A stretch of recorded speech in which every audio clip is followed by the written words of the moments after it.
আসসালামু আলাইকুম। আজকে দুবার viral cream cheese bread cream cheese দিয়ে চা এই রেসিপিটা শেয়ার করব। আগে আমি চাটা করে দেখাবো আপনাদের সাথে। আর ক্রিম চিজটা আমি বাইরে থেকে আসলে কিনে নিয়ে আসছি। এটা আসলে অসম্ভব রকমের মজা, একবার হলো সবাই ট্রাই করবেন। আর এই চিজের রেসিপিটা কিন্তু অনেকে শেয়ার করেছে, আপনারা ওইখান থেকে দেখেও বাসায় তৈরি করতে পারেন। তো এটার জন্য আমি প্রথমে একটু দুধ চা বানিয়ে নেব। দুধ চাটা দেখে হয়তো বুঝতে পেরেছেন কতটা লোভনীয় হয়েছে আর খেতেও বেশ মজা হয়েছে। তো আমি এখানে 1.5 কাপ পরিমাণে গরুর দুধ দিয়েছি। এটা আগে থেকে জাল করা ছিল, একদম ঘন। আর এই রেসিপিটা তৈরি করার সময় চিনির পরিমাণটা একটু বেশি দিতে হয়, মানে মিষ্টিটা একটু বেশি হলে এটা খেতে ভালো লাগে, যেহেতু চিজটা একটু লবণ লবণ লাগে। তো আমি এখানে আমার পছন্দ অনুযায়ী চিনিটা অ্যাড করে দিয়েছি। আপনারা মুখে দিয়ে দেখবেন, চিনিটা আপনাদের পছন্দ অনুযায়ী দিয়ে নেবেন। তারপরে দিয়ে দিচ্ছি চা পাতা, একটু চা পাতা বেশি করে দিয়েছি কারণ লিগারটা যাতে খুব ভালো আসে, এই কারণে। দুধটা যখন বলক চলে আসবে তখন চা পাতাটা দিয়ে দিব, এতে করে চা পাতাটার রং তাড়াতাড়ি আর কি ছড়িয়ে যাবে। এখন এই চাটা আমি লো হিটে 4 থেকে 5 মিনিটের মতো রেখে দিব, এতে করে খুব সুন্দর একটা কালার চলে আসবে। যদি রেসিপিটা ভালো লাগে তাহলে রিকোয়েস্ট থাকলো আমার চ্যানেলটি সাবস্ক্রাইব করার।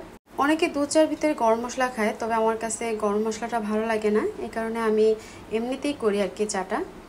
তো নিয়ে নিচ্ছি ফ্রেশ ব্রেডের উপরে দিয়ে দিচ্ছি ক্রিম চিজ। পুরো ব্রেডটাতে ক্রিম চিজ দিয়ে একদম মাখিয়ে নেব।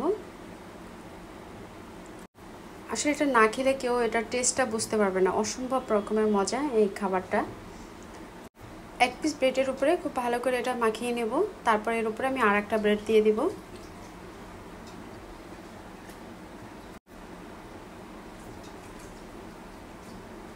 আরেকটা ব্রেড দেওয়ার পরে সেটার উপরে আবারও আমি ক্রিম চিজটা দিয়ে দিব। আপনার পছন্দ অনুযায়ী ক্রিম চিজটা এখানে মাখাতে পারেন, কেউ একটু বেশি করে মাখায়, কেউ একটু কম করে। আবার এমনিতেও যদি এই চিজটা বাসায় থাকে, শুধু চা ছাড়াও কিন্তু এটা এমনিতেও খেতে ভালো লাগে। এটার সাথে একটুখানি জেলি, মানে অরেঞ্জ জেলিটা দিয়ে তারপরে যদি খান সেক্ষেত্রে এটা খুবই ভালো লাগে, একবার ট্রাই করে দেখতে পারেন। তো এখন এর উপরে আমি আর একটা স্লাইস দিয়ে দিব পাউরুটির। তারপর একদম গরম গরম চা এর উপরে ঢেলে দিব, খুবই মজা লাগে খেতে। অবশ্যই বাসায় একবার হলেও ট্রাই করবেন। একবার মুখে দেওয়ার পরে আবারও ইচ্ছে করবে মুখে দিতে, মানে বারবার খেতে ইচ্ছে করবে, এতটা টেস্টি একটা খাবার। তো আজকের এই ছোট্ট রেসিপিটা আশা করছি সবার কাছে ভালো লাগবে। তো আজ এ পর্যন্তই, আল্লাহ হাফেজ।